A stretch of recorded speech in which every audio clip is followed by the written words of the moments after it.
guys, welcome back to the channel. Today I'm going to be reacting to a video called The Netherlands, one of the happiest countries. Here's why. I did not know that the Netherlands was one of the happiest countries. I don't know what ranking they're using, what sort of measurement they're using. Maybe it's just, they did a survey and people were, oh yeah, I'm happy here. I don't know. It's just very weird to me, the concept of the happiest country. But I don't know. I guess we'll find out. So let's check it out and comment, like, and subscribe. The Netherlands is one of the happiest countries in the world. Year after year, it ranks on the top 10 of the World Happiness Report. That sounds made up. Why? And more importantly, are these statistics really true or just hype? Are we really so happy here with these gray skies, our stormy winters, and a country that is flat, busy, and sometimes chaotic? It's really interesting that he says that the country is quite busy, because to me, I think the Netherlands seems like a really peaceful country and quite relaxed. It's a relaxed environment. It's not sort of, it's not chaotic half the time or just very busy. So it's interesting. Let me tell you my personal opinion. After more than 20 years living and working here. That's a long time. If you are considering moving to the Netherlands, or you are just curious about lifestyle in the Netherlands, I think you will find this video useful. Hi, I am Andrea. I'm originally Italian and I moved to the Netherlands in the early 2000s. My wife is Dutch and we built our family here. Our two boys are now teenagers. We decided to build our life in Holland for one very simple reason: to create a happy and stable family life. Oh, and did you have that in Italy? At the end of the day, it is what most of us really want: happiness, security, and a feeling of being able to grow, right? And maybe that is already part of the explanation of why the Netherlands keeps showing up on top of these happiest country lists, why Holland made more sense for us. When we were deciding where to live, Italy or the Netherlands, I quickly saw a big difference. In Italy, my wife struggled to find a job without speaking Italian, while here in the Netherlands, I found a job without speaking Dutch. Believe it or not, after all these years, I still struggle with Dutch. And yet, it's our language. It was never a barrier for me to build a career or to live here. That's nice. Actually, most Dutch people will normally switch to English if they see you struggling. Which is very kind, but it does not help you to master the language.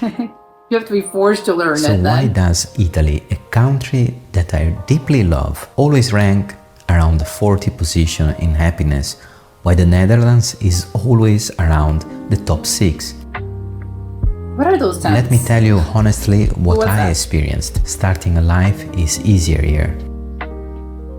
For us, it came down to simple things. Getting a mortgage as a young couple, it was straightforward. Oh, it gave the money us thing. Stability. It allowed us to start a family. Finding a job. I found a proper job in Holland very quickly. The salary was fair. I was hired based on my CV and not on who I knew. And from day one, my colleagues treated me with respect, even if I was the Italian guy speaking terrible or actually no Dutch. Work culture. I could speak openly to my boss from day one. The environment felt safe, merit-based, and inclusive. Oh, there's People not a ranking underestimate system. this factor. Feeling safe and respected at work is a huge contributor to happiness. A country that feels safe, not just physically. Of course, big cities have areas where you need to pay attention, like everywhere else. Yes. But when Dutch people talk about feeling safe, it is more than crime rates. It is about institution. Although people like to complain, people here trust the government, the tax system, I think that's very important. the healthcare system, public infrastructure, the education system, and the rules. Corruption is normally extremely low. I never experienced a single case of corruption since I live here. In Holland, you never feel that you need connections to get things done. That creates a calm, stable mental background. Sure it does. Dutch infrastructure is not luxurious like Singapore or Dubai. You will not feel the glamour of living in Miami. It is modern, essential, and very Miami. functional. Bureaucracy is digital, efficient, and relatively light. You Oh, feel really? the system works for the citizen, not against them. That's how it should be. Dutch children are the happiest in the world. This is not my opinion. It is a UNICEF report. Okay. It is incredibly important because children are our future. Dutch children consistently rank #1 globally for well-being. And I understand why. Schools are public, free, and high quality. There is less pressure than in other countries. Kids I think play that's key. outside, in rain, in mud, in storms. I still see young children biking alone to school on days I would personally prefer to stay under the blanket. I remember my kids playing football completely soaked, shivering, almost blue, and still laughing. My Italian-style protective instinct said, "This is crazy, they will get sick," but it made them stronger. I go back to Italy and see beautiful playgrounds and no children using them. It breaks my heart a little. Here kids grow independent, confident, and happy. That's important. Work-life balance is not a myth. Dutch employers respect your holidays, your weekends, and your personal time. As long as you deliver, nobody cares if you are the last person to leave the office. I built my career here. I reached director level in a big Dutch multinational without speaking proper Dutch, without recommendations, just through my skills, work, and results. In Holland, young professionals are listened to. Their ideas matter. One of the highlights of my career was joining the Dutch State Trade Mission to Italy in 2017, representing a Dutch group and signing a contract in front of King Willem-Alexander and Queen Maxima. It was an amazing experience, and I was embraced as one of them. That sounds really important. In every neighborhood, you have green spaces, bike paths, clean air, places to relax, and safe walkways. You can go for a bike ride, even against a storm, and come back home alive and stronger. In Holland, the cycling culture alone reduces stress and improves your happiness. Some bike lanes in The Hague, where I Does that mean people that use cars are less happy in general? live, feel magical in summer? Yes, the Netherlands is happiness on wheels.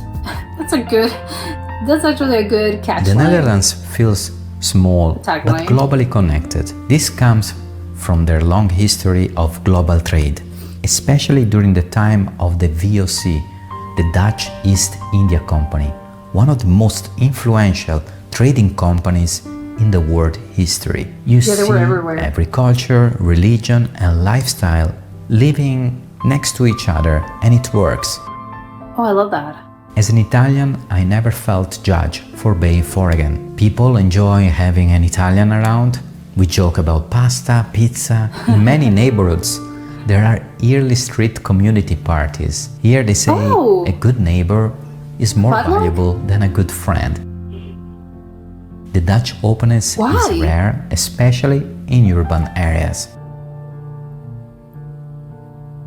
Dutch healthcare is modern, essential, and efficient. I went through some serious surgeries here. The care was outstanding, and I paid nothing extra. Because Health you pay with your insurance taxes. cost about 200 euro per person per month, and kids That's are quite free. cheap. The service is equal for everyone. Do not expect 5-star luxury, but expect a system that works with top-level technology and doctors. Knowing that you are covered gives you a peace of mind, and that adds to happiness. It's a huge weight off your shoulders. Let me be straight honest. Dutch winters are brutal. Long, How brutal can they dark, get? wet. I will never get used to them. But then comes March. The days get longer, the first sun arrives, people smile. And you forget all about it. Spring and summer feel earned, and they taste even sweeter. Sunny days Sure. are celebrated with total happiness. Everybody wants to be outside, unlike winter where everybody's grumpy. But is it because it's cold or just because it And rains a let's be lot? honest, the Netherlands is not perfect at all. Highways in the Randstad are extremely congested. But doesn't everyone Trains use get lights? crowded. The railway system declined in terms of quality the past years. What? Winters make people quite grumpy, direct, and sometimes rude. It Customer can be rude. service, well, I made a video about that. But is there a perfect country? A happy paradise? No. I do not think so. Or better, I don't know. If you know the perfect happy paradise, please tell me in the comments. And maybe I will try to move there. There is no And perfect if you country. ask me honestly whether you should consider moving to the Netherlands, my answer is yes, why not? It can give you balance, freedom, and a good foundation to build a happy life. But it is not all shining. Sometimes the country feels grey or even a bit boring. Do not expect Miami or Dubai vibes. It is, however, a great place to work and raise a family. And don't forget your bike, you will love it. And what about you? Have you ever been to the Netherlands? What was your impression? Do you think it deserved to be considered one of the happiest countries in the world? If you want to know more about everyday life here, including Dutch service experience, you might like to watch this video as well. Thank you so much for your time, and I hope this content was valuable to you. I wish you, as always, wonderful journeys, and ciao from Andrea.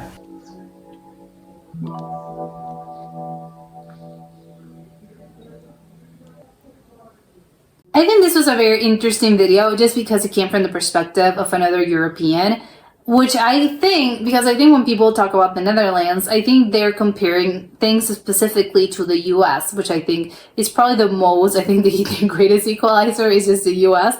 But I think especially coming from another European, I think obviously they have a different perspective because things are probably a little bit more similar, or is what I would expect. I think the cultural shock and the cultural difference is going to be biggest, obviously comparing things in the American things with European things. But when it comes to Europe, I think of course there's the link of them being in the same continent. So of course things are going to be a little more similar, and people are going to have more cultural, I think, similarities, and it's going to be, I don't know, it's just going to be, it's just an interesting perspective. I think it's a different twist. I think one of the things that surprised me there were several things. I think, well, to begin with, I want to know the whole thing about the winters, because I think maybe it's more impactful for this guy because I think he's Italian, and I think Italians, I don't think, well, there are certain areas, but besides those certain areas, they don't really live through those harsh winters. But my understanding before this video was that the Netherlands, the winters are harsh, but not that harsh. As in, well, yeah, it's gonna be cold, but not colder than other places in Europe. And sometimes it snows, yes, absolutely, but it's more maybe about the rain situation. It's constantly raining. It probably does rain a lot than in other places. So I think maybe that's where it comes from, as in everyone's miserable because it's constantly gray and it's constantly raining. Although I think, or maybe I used to think, even if it doesn't need to be the winter, it can rain basically at any given time in the Netherlands. So I would love to know more about the actual type of weather, or maybe obviously it's gonna be different. I think maybe depending on the city or the territory on the area. But I would love to know. Some clarification on that would be great, because I don't really understand what the weather's like. But it's really funny how he mentioned obviously the winters are so dark, and you're miserable, you're awful, and you're probably thinking, I want to move here. So I can't wait to move out of this place because it's awful and I don't feel happy. I'm so unhappy. But then when spring comes, and then you already forgot all about it because everything's so nice. The flowers are blooming, the weather's gorgeous, there's there's beautiful sunlight, and you're constantly outside, and obviously you're getting sun. And I think that's a really big key. When people are not getting enough sun, I think they tend to be a little more depressed because they don't get that vitamin D, and of course you have to supplement and whatever, we all know those things. But I think it's really funny that the whole, you're probably planning to move there, during the winter, but then you forgot all about it. And then when next year when winter comes, you're thinking about the same thing, and you're having this conversation every single year as in, I can't wait, I'm moving, seriously, I'm preparing to move. But then obviously spring comes, summer comes, and then you just forget all about it until next year when it's rinse and repeat. And then you constantly have this conversation one time again and again and again.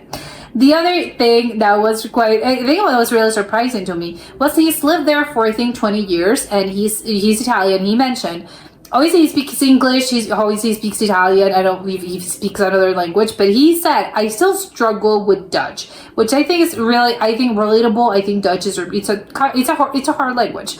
But I think my kind of shocking thing was, he lives in the Netherlands, and he works there. He's been working there for 20 years. And I think one thing is you not being super proficient in a language, because again, it's hard, and I'm really struggling with this.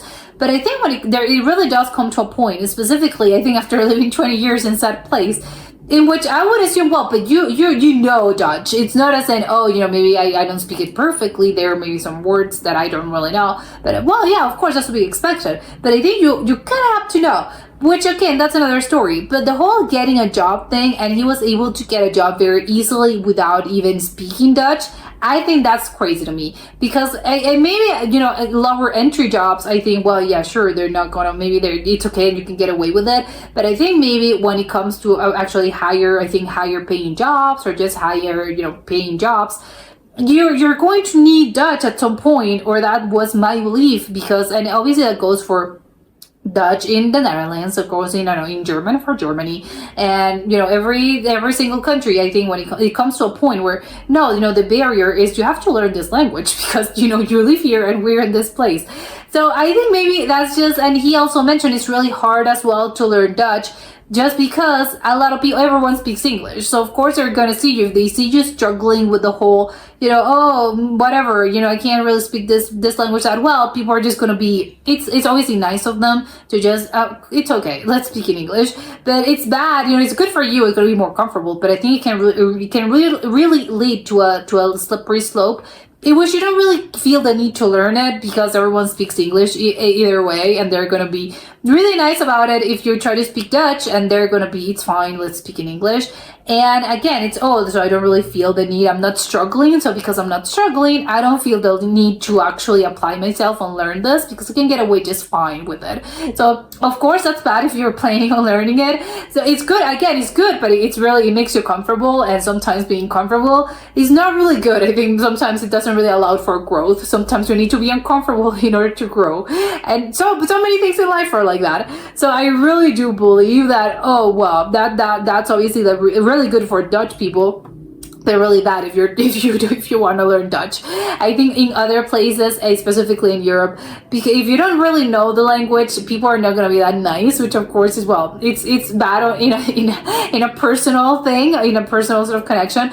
But it's good, because you'll be forced to learn. It's, whether you like it or not, you're going to be learning this, because there's no other option. You just learn or die. That's basically, obviously I'm being dramatic, but there are no options.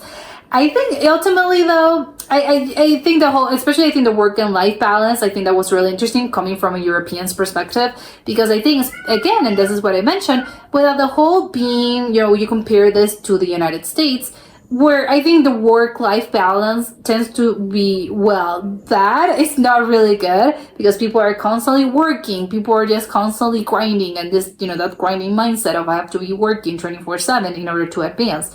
And you don't really get it, you live to work, instead of, my work, and my work is my life, instead of just, it's an aspect of your life, but that doesn't suppose, your work life shouldn't it shouldn't overwhelm your actual life. And I think that's it's common in the United States.